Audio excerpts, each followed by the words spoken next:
Je voudrais parler maintenant de ce qui est à l'interface entre le monde de la science et le monde économique, le monde des territoires, et qui eh bien, est un secteur qui développe une stratégie climat particulièrement innovante et impactante. Il s'agit du CNES et le secteur du spatial, avec maintenant Laurence Monnoyer-Smith qui s'occupe de toute la politique climatique du CNES, en particulier la dimension climatique et l'ensemble des enjeux de développement durable. Donc Laurence, si tu es là, nous souhaiterions savoir et que tu puisses nous dévoiler ce qui se passe aujourd'hui dans ce secteur-là, ce secteur qui a tellement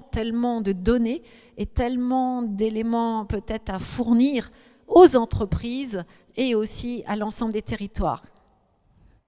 Merci beaucoup Sylviane pour cette invitation. Je suis vraiment ravie d'être avec vous aujourd'hui. Effectivement, pour vous parler un petit peu de ce que le spatial fait pour le climat, puisqu'il fait beaucoup et en particulier depuis la COP 21. Ce qu'il faut bien comprendre, ce qui n'est pas complètement évident pour les profanes, c'est le rôle important que jouent les technologies spatiales dans le domaine de l'étude du changement climatique, non seulement pour comprendre les mécanismes profonds d'évolution du climat, pour mesurer le changement climatique, mais aussi, c'est moins évident encore, pour aider les décideurs dans leur action d'atténuation et d'adaptation. Alors, d'où ça vient, et ça, on peut remonter assez loin, mais à partir de 1982, il y a eu des premiers programmes internationaux qui se sont mis en place, c'est ce qu'on appelle le Global Climate Observing System, qui a été créé pour soutenir le travail de la Convention 4 des Nations Unies sur le changement climatique et puis pour soutenir le travail du GIEC, et qui ont identifié un certain nombre de variables climatiques pour pouvoir, ce qu'on appelle les variables climatiques essentielles, pour pouvoir justement aider les scientifiques à modéliser ces évolutions du changement climatique. Ces variables, on les a choisies en raison de leur importance, parce que surtout elles sont techniquement et économiquement accessibles à l'observation systématique. Il y a à peu près 54 variables essentielles qui ont été définies par les scientifiques, et il faut savoir, sur ces 54 variables essentielles, il y en a quand même 26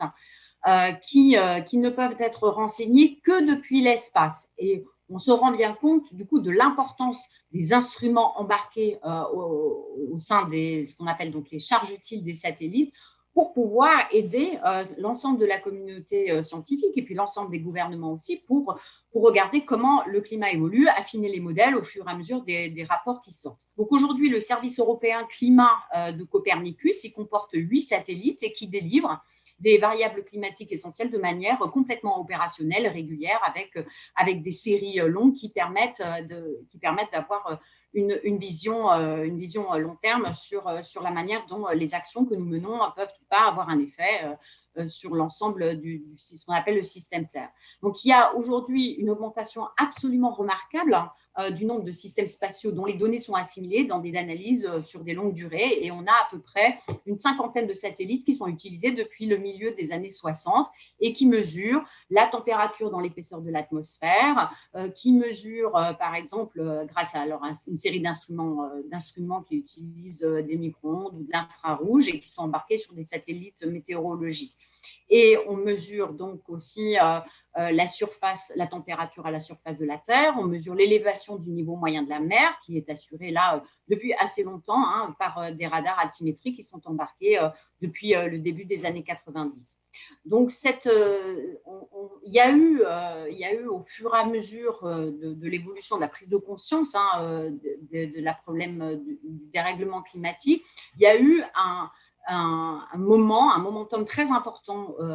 lors de la COP 21, puisque ça a été vraiment l'occasion d'une prise de conscience mondiale de la part des agences spatiales du rôle des satellites pour le changement climatique. Et ils se sont réunis progressivement pour s'organiser entre eux pour le partage des données, pour l'accession de la communauté scientifique à l'ensemble de ces données. Et c'est vrai que le Centre national d'études spatiales a joué un rôle très important au sein de cette mobilisation mondiale. On a mis en place des programmes extrêmement importants, en tout cas qui vont jouer un rôle important à moyen terme. On a fait un programme franco-allemand qui s'appelle Merlin pour mesurer les émissions de méthane, vous savez, très puissant gaz à effet de serre. Et on a démarré le programme Microcarb qui va mesurer les émissions de gaz anthropiques en préparation de la mission de surveillance de gaz carbonique du programme Copernicus qui a été prévu pour 2023. Donc, la COP21 a permis d'amplifier les efforts de la communauté spatiale et entre 2016 et 2017, un certain nombre de rencontres internationales en multilatéral ont permis outre ces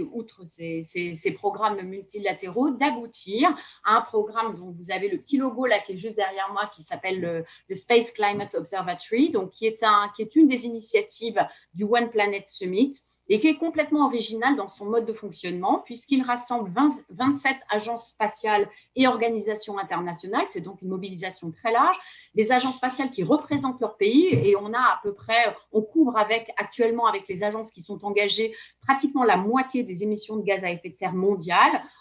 La Russie est sur le point de nous rejoindre, et je pense qu'avec ce qui s'est passé aux États-Unis, nous allons enfin pouvoir également